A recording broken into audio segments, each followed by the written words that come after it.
Hi students, today we start with today's lesson, Need for National Integration and Emotional Integration in India.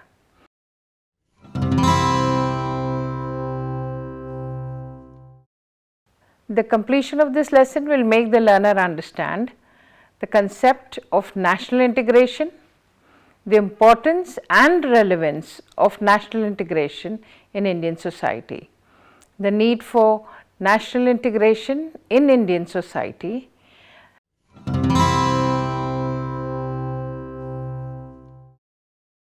India is a sovereign, democratic and secular country with unimaginable multiplicity and diversity in its peoples, religions, languages, cultures and traditions. This diversity also has led to a feeling of Indianness. We are Indians first and then whatever religion or regions we belong to. National integration is the awareness of the common identity of the citizen of India. It is an identity where we feel that we are Indians, a feeling of Indianness among us. So, wherever we go in the world, we are Indians. We have spread all over the world, but first and foremost we are Indians. People staying in the country too, we come from different backgrounds, different regions and religions. But the awareness that we are first citizens of this country, that we are Indians first before we are Hindus or Muslims or we come from the north or south. This awareness is called national integration. Next we come to emotional integration. Emotional integration is the unity, similarity in emotions of the citizens of the country. We are proud of the country, we love it and we will fight for it. Now this is an emotion that is created in people. It's a feeling, a thought, a sense, something in the mind and the heart that makes us feel more loyal to the country first before we put our individual selves first. Individuals come second. The concept of the country comes first. This is emotional integration.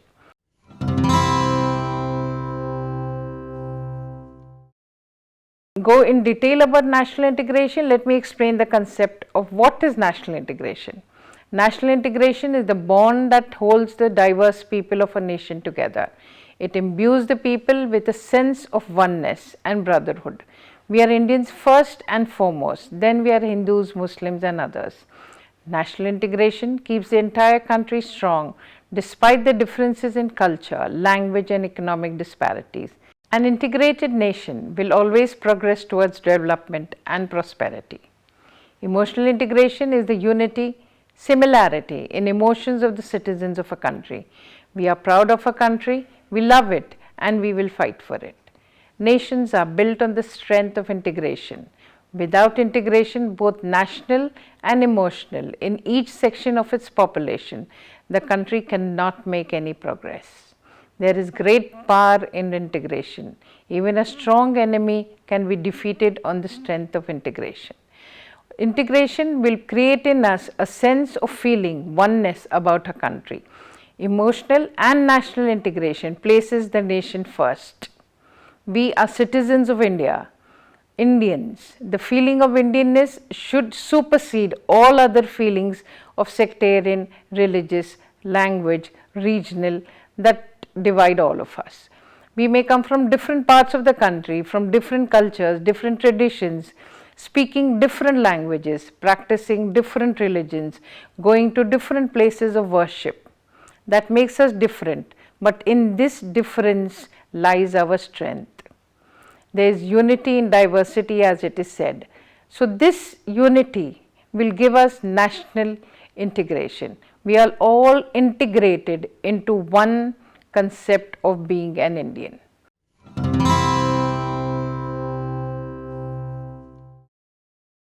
Now, why do we need national integration in India? We need national integration because as we see these days that the country is, there are divisive forces within and outside the country. Forces which try to divide us on the basis of religion, on the basis of north and south, on the basis of languages, on the basis of places of worship. These forces do not actually succeed, but they are present. Forces outside the country, we try to overcome our borders, all these such forces try to destabilize the country. India has survived 5,000 years of such destabilization, which means that this feeling of national integration and emotional integration is part of our lives. We are first geared towards being Indians. But as the new generation comes in, as new students come in, we need to imbibe this feeling of national integration in the students. They should learn from a very early age that we need to put our country above everything else. We need to be Indians first before we are anything else. Hence the need for national integration in India. Now, H.A. Ghani defines national integration as a socio-psychological and educational process through which a feeling of unity and harmony develops in the hearts of the people and a sense of common citizenship or feeling of loyalty to the nation is fostered. That means, apart from what we learn in society, it is the duty of education to imbibe this feeling in our students, who will be the adults and citizens of tomorrow. The following factors make an important case for national integration. First factor is, in a diverse, heterogeneous country like India, national and emotional integration is a cementing factor that overcomes the forces of communalism and sectarian issues. It imbues the citizen with a national feeling that rises above the dividing forces and also emotionally binds us to the concept of Indianness. This means that all of us, wherever we stay, whichever region we come from, whatever religions we follow, we should know that we are related to each other in a way of brotherhood, that we all are citizens of a great civilization, of a great country that is India. This is the foremost thought that should come in our minds. This is the foremost feeling that we should feel, that we are Indians first. We rise above all the divisive forces that operate within the country. Second point, national integration is needed for the stability and security of the country. This means that we have seen distability, communal riots, fights, people fighting on the basis of religion, and other things destabilize the nation. When the nation is destabilized, then we see that forces from beyond our borders, they try to come into our borders. So, if there is no national integration, if we are fighting amongst ourselves, we destabilize the country. The security of the country comes at a risk. So, it is very essential that we overcome all our personal prejudice, all our personal and individual hold that we have, and work towards the country. That is the first feeling that we should have, is loyalty to the country. The third factor being, national integration is needed for the country to develop and attain economic stability, meaning that if we are a stable country and all of us work together, the country will progress on economic front. We will make massive progress in infrastructure, in industry, when we all work together for a common goal. The fourth factor, very important, is communalism. In recent years, we have seen the rise of communalism, which pits one community against the other. The mischief of a few leaders, the poverty of the people gives rise to these feelings. The British also divided and ruled India on the basis of religion. When the people of India united together, they were able to overthrow the British rule. Hence, national integration is needed to overcome communalism, casteism, and regionalism. The fifth factor being linguistic differences. India is a vast country speaking multiple languages and dialects. We should be proud of our regional languages, but we should all come together under a single umbrella of a common language. India speaks multiple languages, thus creating linguistic identities. We do not identify ourselves based on linguistic identities. We identify ourselves based on our Indianness. National integration is hence needed to overcome these linguistic identities, creating a nation proud of their own language and also accepting of a national language.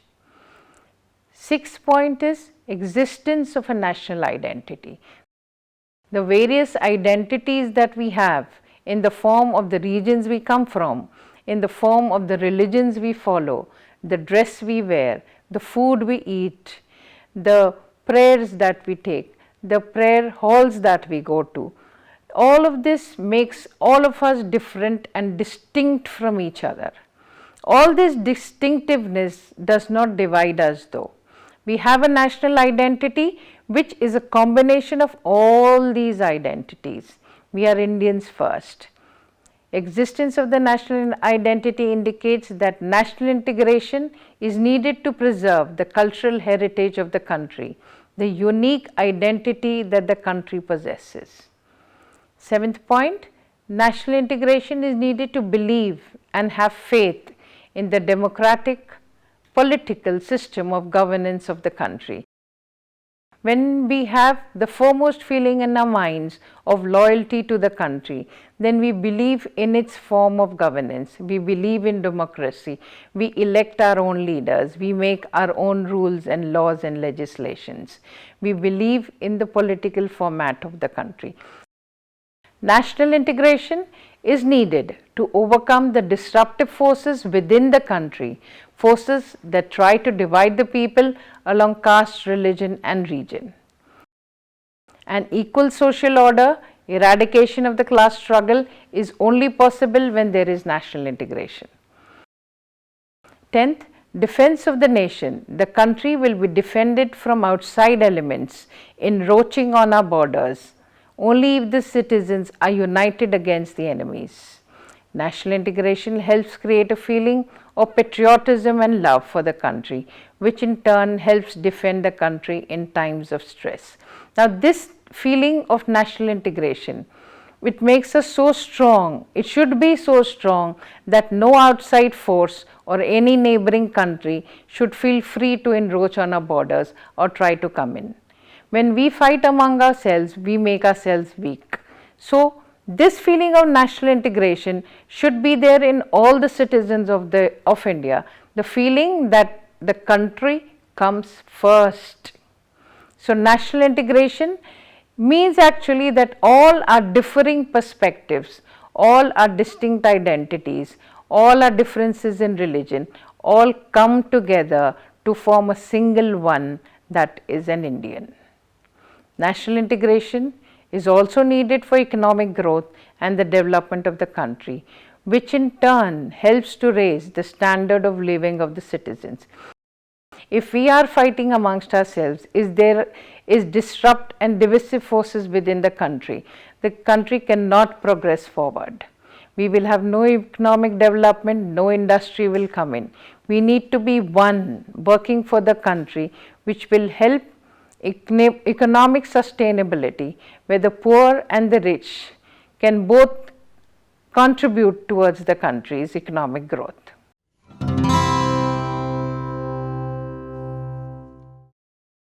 There is a need for emotional integration also in India, alongside national integration. By emotional integration, I mean the integration of our minds and hearts, the suppression of feelings of separation. This is what Pandit Jawaharlal Nehru said in 1962. He believed multiple diverse people of this country should have only one emotion. Their minds should be connected in a feeling of brotherhood, and this feeling should be towards the loyalty of the country. The following factors also define the need for emotional integration in India. Emotional integration is needed for national integration, meaning that as people think of themselves as Indians first, above sectarian differences, this thought becomes stronger when people also bond at an emotional level, when we all feel comfortable with each other, whatever caste or community we come from, when we realize that we all are citizens of a great country, then it makes the country also strong. As Indians, we must have the similar emotions regarding the sanctity of a country, meaning all of us, wherever we come from, whatever religions and traditions we follow, the country must come first in our hearts and in our minds. Loyalty to the country is first and foremost. It is above my identity of whoever I am or whatever religion I follow. Second point being, emotional integration helps people overcome divisive forces and rise above sectarian tendencies. When we all think alike, when we treat each other in a sense of brotherhood, there will be no communal forces. There will be no division along lines of religion. We accept everyone for what they are, for whatever their culture and religion is, and we accept them as brothers. Third point, it is emotional integration that will overcome the dark forces of casteism, regionalism, communalism and economic disparities. India being a vast country, people coming from different regions have different regional identities. This alongside caste identities, linguistic identities creates such a vast diversity of differences in the country. But as we have seen from the past history, from the 5,000-year-old cultural history of a country, that in spite of so many differences along so many lines, India has continued to survive. This is because our people, we place the country before all such individual differences. We may be Hindus, we may be Muslims, we come from different regions, but we are first and foremost Indians. When you have this feeling and emotion in your mind, and when you treat the other person as an equal citizen of India, then divisive forces, communal forces, caste forces fail. They are not able to operate and divide the country. Emotional integration will lead the country to the path of development and to raise the economic status of the people. When all people in the country think in the same manner, then it is possible for the country to flourish, for industry to take place, for economic situations to improve. When we help each other to grow and become self-sufficient, the economic status of the people will also improve. Emotional integration binds people towards a common goal of prosperity. This is what it means when we all think in the same manner. When we put the country before all our individual needs, then the country will develop in all sectors, in industry, in education, in agriculture. When it develops, it prospers, and so do the people of the country. Emotional integration also helps the country maintain its sovereignty. We are a sovereign republic. No other neighbor or country has the right to come in. If we become weak and fight along sectarian lines, then it gives an opportunity for people outside the country to invade our country. They come on our borders and try to encroach on our borders. But once we are all one, we can defend our country against forces within the country and also forces outside the country. Emotional integration helps in developing the correct attitude towards parents, elders and teachers, and also towards the nation. This is something that students need to be taught, that respect the parent, the school, the teachers, your educators, and automatically you will respect the country. Respect for the country, loyalty to the country does not supersede respect for our parents and elders. But this, as we know, is a tradition in India. We respect our elders, we respect our teachers, we respect all the senior people, and hence we also respect our country and prove our loyalty to it. Emotional integration helps develop an attitude of tolerance and brotherhood towards the multiplicity of cultures within the country. In every society that exists in India, whether it is urban or rural, whether it is in the north or the south, we see that people are different everywhere. They follow different religions, their clothes are different, the food they eat is different. But if we tolerate each other, accept each other for what they are, we respect their religious beliefs, we respect their places of worship, then the country truly prospers. And this is only possible when there is emotional integration. That means we are emotionally integrated with each other, that we look at each other as brothers, as citizens of a country, not as people living in certain regions and following certain religions. Emotional integration inculcates patriotism in the people, by which they place the nation's interest above their own. It inculcates in all the people of the country a sense of pride in their culture and values. We are Indians, we have our own cultures and we have our own values and our own traditions. All these cultures come under the umbrella of the culture of India. The culture of India is a composite made up of all the different cultures that exist in India. We are proud of our culture, we are proud of our ancient history, we are proud of the sadhus and the spiritual leaders we have. We are proud of our religious identities, and above all, we are proud to be Indians. Because of emotional integration, people help each other on the basis of their oneness as citizens of India and will work to uplift the poor and needy. That means we try our best to do good, to try to help people who are below us, by way of education, by way of providing jobs, by way of social justice. When we are emotionally integrated, we know that we are all linked to each other in brotherhood, and this links us as the citizens of India. So as brothers, we try to help each other, we try to uplift each other, we do as much as we can our social obligations permit.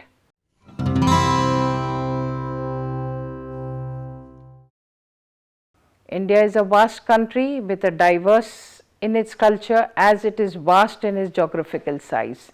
It includes a multiplicity of regions, geographical landforms, cultures, religions, tribes, dress, food, traditions and a way of life. This diversity is also India's strength as it unites people in ways that make the country strong. In this diversity, an awareness of a single identity that makes us Indians, which is above all the regional and religious differences. There are sectarian forces within the country that have a divisive agenda and try to create a rift and tear in the social fabric of India. In spite of all of this, India remains together due to the power of national and emotional integration. This feeling of national integration makes us believe that we are all integrated, all of us, all the different parts towards a single goal, and that is loyalty to the country. When we are integrated as Indians and our emotions are also the same, these emotions then bind us to make us feel Indians, to make us feel proud of our country, to be loyal to our country and to work towards the development of the country, keeping all our individual differences aside. National and emotional integration also means that we do not give up our differences. We are Indians with our individual differences. We may be Sikhs, we may be Muslims, we may be Hindus, we practice all our religions, we practice all our cultures and traditions, but above all we are Indians.